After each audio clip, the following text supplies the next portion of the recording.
Stay tuned as we build this Marvel Legends Molten Man Build-a-Figure.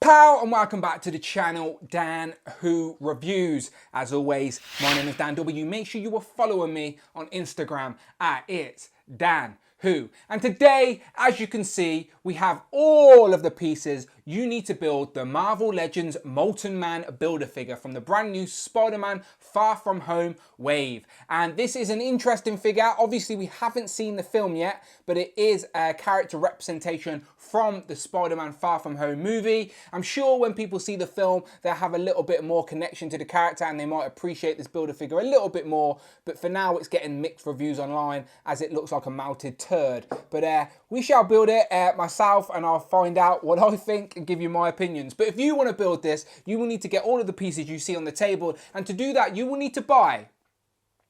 You don't need Spider-Man as he doesn't come with a Build-a-Figure piece. But you do need Mysterio, Stealth Suit Spider-Man, Hydro Man, Doppelganger, Spider-Woman, and Scorpion. You buy all of those, you will get the 6 pieces. Well, there's more than 6 pieces technically, but 6 figures you need to buy to get all the pieces and you can build Molten Man. So as always, I wait until I'm on camera to attempt to build these and it usually goes terribly wrong. So I should mention these pieces come with Spider-Woman, but obviously it's the front piece.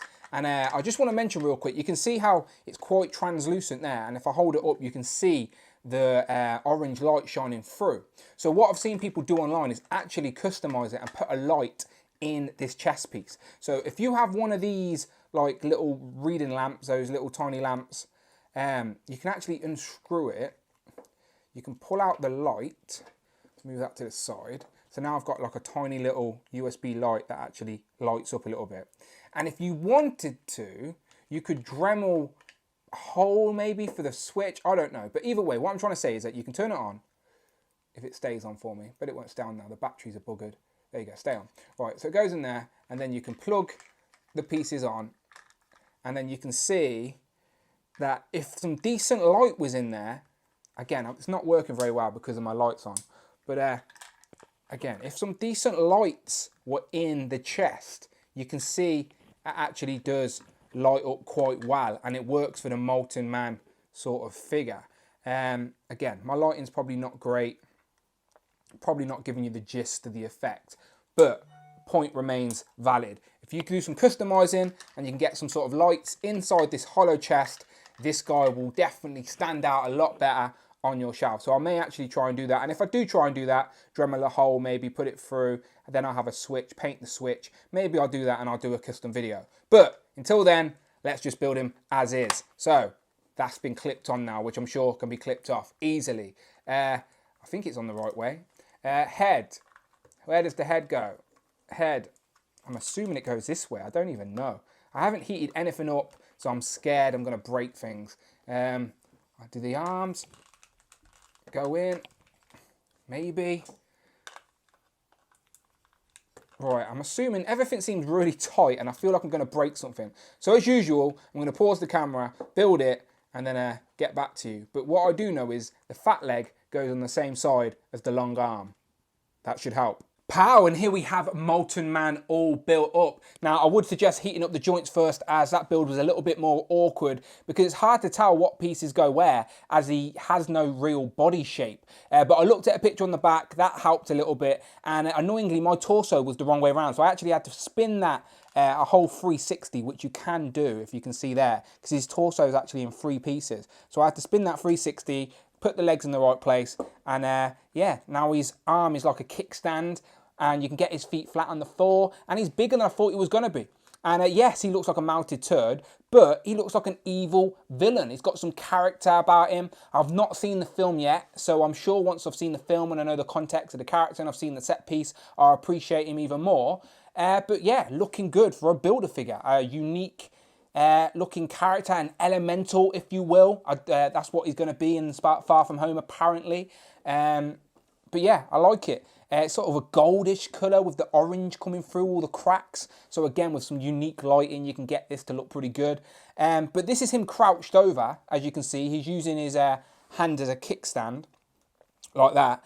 But you can obviously stretch out the torso, get him to stand up straight. His arm does still touch the floor. Get those legs flat as well with some decent ankle pivot. Careful of this joint, because this kept coming out when I was building it. It seems a bit loose. There's not much articulation on the head, apparently. So you can get it spinning, but moving it back and forth, hardly anything, to be honest. But yeah, let's get him standing, which he will do. So there he is standing straight, his arms touching the floor. Let me just bring the camera up, and if I get my tape measure, you can see he stands about 8.5 inches, sorry. And that's quite big. It's a decent size for a Build-A-Figure. And if you compare that to a Marvel Legend, there's the Stealth Suit Spider-Man, he comes up to about his torso. So it's a decent height, and again, we've not seen the film. Maybe he is this size at some point. Maybe this scale works out and then he just gets bigger, because we've seen him in the trailer and he's massive. But yeah, I reckon that looks good. He's a Build-A-Figure. He's funky looking. He's definitely evil looking. So yeah, not bad at all. So let's quickly go over articulation. There he is from the back, again, looking like a melted turd. I know I keep saying it, but it's true. So he's got a single joint at both elbows. The shoulder articulation is quite good. You can get his arms all the way out like that, and he will still stand even though he's one heavy to one side. There he is. He's balancing on that foot on his own. If I stick that leg out, there you go. He can balance on that one heavy, fat foot. I don't know why you want him doing that, but he can. So yeah, shoulder articulation is okay. The abs in sort of 3 places. So you've got a swivel at the top and swivel at the waist. The legs are quite good. You've got a single joint knee on both sides, and then the feet do actually have a joint and an ankle pivot, which is pretty good. So again, you can get him with both feet flat on the floor and still get him leaning forward or standing up straight, however you want. But yeah, looking okay. Articulation, again, it's not amazing, but considering the dynamics of the character, they have packed some articulation in there. So I appreciate the efforts. Here we have the Molten Man compared to some Spider-Man and his outfits that should be appearing in the new film, with Iron Spider, the Steve Ditko inspired, and of course the S.H.I.E.L.D. stealth suit. Looks good with them all. Here we have Molten Man compared to the other villains we have in Marvel Legends form from the MCU with Vulture and Mysterio. Maybe we have half of the Sinister Six MCU, who knows?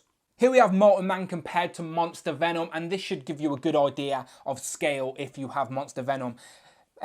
He's still a little bit taller, but obviously he can extend as well. But still, they're both monstrous, ugly looking characters. Monster Venom's still a really good figure. Pulling in another comic book villain, we have Kingpin. And Kingpin just shows you how massive this guy is, because he's probably just as tall as the Molten Man as well. So yeah.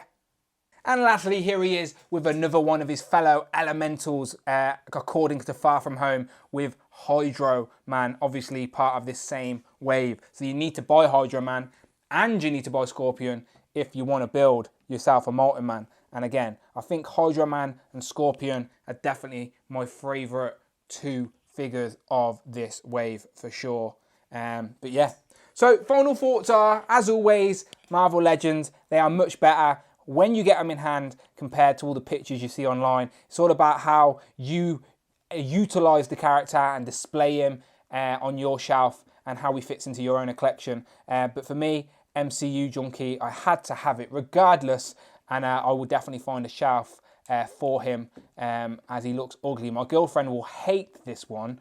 She just won't get it, but still, he will find a place on the shelf for sure. So you let me know what you think in the comments below. As always, I've reviewed every figure in this Molten Man Build-A-Figure wave. There is a playlist. Go and check out the videos tab, hit that subscribe button. Plenty more reviews to come on the channel. Some fun things coming up, I hope. Obviously, San Diego Comic-Con's coming up as well, so I'll do all reveals and stuff like that. Please, please, please hit that subscribe button. Thank you very much. And as always, my name's Dan W.